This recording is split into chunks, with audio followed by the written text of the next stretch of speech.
kita melakukan peninjauan ke pasar anti untuk mengecek terkait dengan harga komoditas. Ya, tadi sudah kita lihat, kita dengarkan, ada beberapa komoditas yang naik, ada juga yang turun, tapi barangkali kesimpulannya kita bisa menangkap bahwa kenaikan yang ada masih dalam batas toleransi, terkecuali satu komoditas ya, jengkol. Nah, tapi barusan juga dicek, ada untuk jenis yang sama jengkol, ternyata kenaikannya tidak seperti yang lain, ternyata yang membedakan adalah jenis. Nah, kalau untuk minyak goreng, telur, daging, baik itu ayam maupun sapi, saya kira harganya stabil, walaupun untuk ayam turun. Ayam turun, sapi pun turun dari 135 jadi 130. Nah, hanya barangkali beras nih, beras ada kenaikan sedikit. Saya tanya bagaimana ketersediaan stok, pengakuan dari pedagang, walaupun masih ada, tapi tidak seperti yang dulu.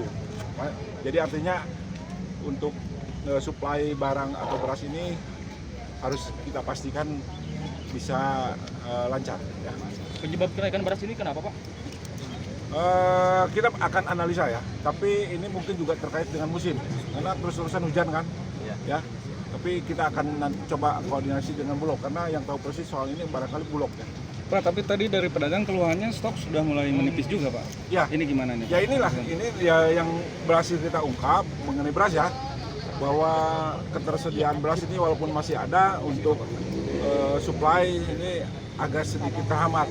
Kita lihat ya, kita lihat apakah ada hambatan atau memang ketersediaan beras yang berkurang. Yang jelas kalau untuk keamanan Kota Cimahi kita sudah siapkan stok beras ya. Pak, kan ada pasar murah nggak sih, Pak? Ya pasti ada. Mana Pak Kadis? Ya, kita sudah programkan pasar murah seperti yang sudah-sudah. Ini kan untuk bisa menstabilkan harga. Jangan sampai nanti harga yang berlaku di masyarakat ini dibiarkan mengambang seenaknya tanpa ada kendali dari kita. Nah, operasi pasar ini kan salah satunya untuk mengendalikan harga. Rencananya kapan tuh, Pak? Pak Kadis, kapan kita bisa mulai? Ya, kita akan berkoordinasi dulu dengan pemerintah provinsi. Pak, antisipasi masih 2 bulan menjelang Ramadan gimana, Pak? Ya ini salah satunya mengantisipasi menjelang bulan Ramadan. Bagaimana ketersediaan pangan, ketersediaan komoditas ini harus terjaga. Tadi ada beberapa catatan yang akan kami tindak lanjuti, misalnya tadi beras. Komandan, dari Satgas Pangan Polres Cimahi mengantisipasi ada timbunan di tengah harga beras yang mulai lonjak, seperti apa, Komandan? Baik, tentunya kami Polres Cimahi akan bersama-sama dengan Pemkot Cimahi dengan TNI melakukan langkah-langkah mengantisipasi terkait bahan-bahan pangan yang ditimbun. Kalau nanti ada tentunya Satgas akan melakukan langkah-langkah sesuai dengan aturan yang berlaku.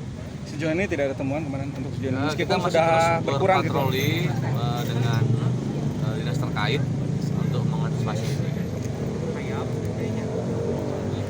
Di Pak Dandim juga mulai ikut bantu. Ya, jadi sekarang tuh TNI itu betul-betul juga turun ke bawah. Bagaimana memastikan komoditas yang ada di pasar ini cukup. Ya, alhamdulillah Pak Dandim juga melihat perkembangan saat ini Dan tergabung. ini perlu untuk lebih intens. Kita semua dulu sudah dikumpulkan di Sentul ya. Perintahnya sama. Ya intinya jangan sampai rakyat susah. Ya, terutama berkaitan dengan kenaikan harga. Kan begitu ya.